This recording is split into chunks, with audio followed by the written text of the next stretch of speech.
মাছ নিয়ে আসলো। চিংড়ি মাছগুলো কেটে ধুয়ে পরিষ্কার করে রান্না করব। প্রথমেই চিংড়ি মাছগুলো ভালো করে কেটে নিচ্ছি। চিংড়ি মাছগুলো কাটা হয়ে গেলে ভালো করে ধুয়ে ফেলব। চিংড়ি মাছটা কাটা অনেক সহজ। তারপর অনেকগুলো চিংড়ি মাছ কাটতে সময় লাগবে।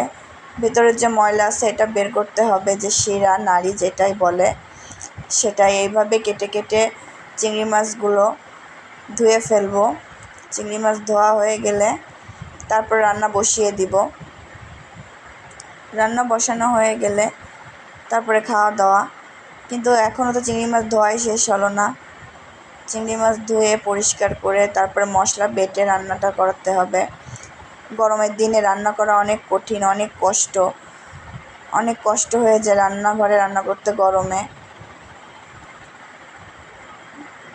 চিংড়ি মাছগুলো কেটে আমি ধুয়ে এখন ভাগ করে রাখবো, যেহেতু অনেক দামি মাছ, গলদা চিংড়ি, এগুলো একসঙ্গে খাওয়া ঠিক হবে না, একসঙ্গে খাওয়া যাবেও না যেহেতু অনেক দাম।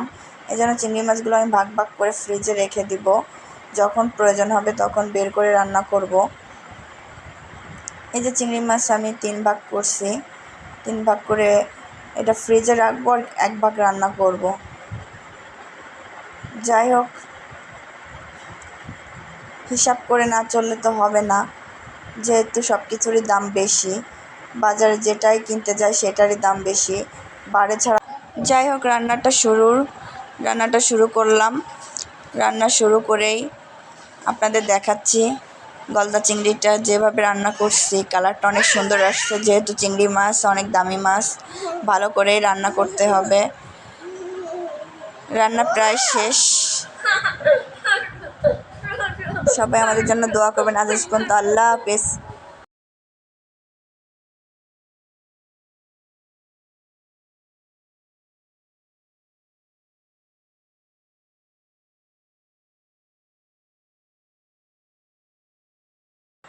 রান্নাটা প্রায় শেষ পর্যায়ে। রান্নাটা শুরু করছিলাম, এখন রান্নাটা প্রায় শেষ পর্যায়ে। আজ এই পর্যন্তই আপনাদের সঙ্গে রান্নাটা শেয়ার করলাম। পরবর্তী রান্নার জন্য আমাদের পাশে থাকবেন, শেয়ার করবেন, লাইক করবেন। আল্লাহ হাফেজ।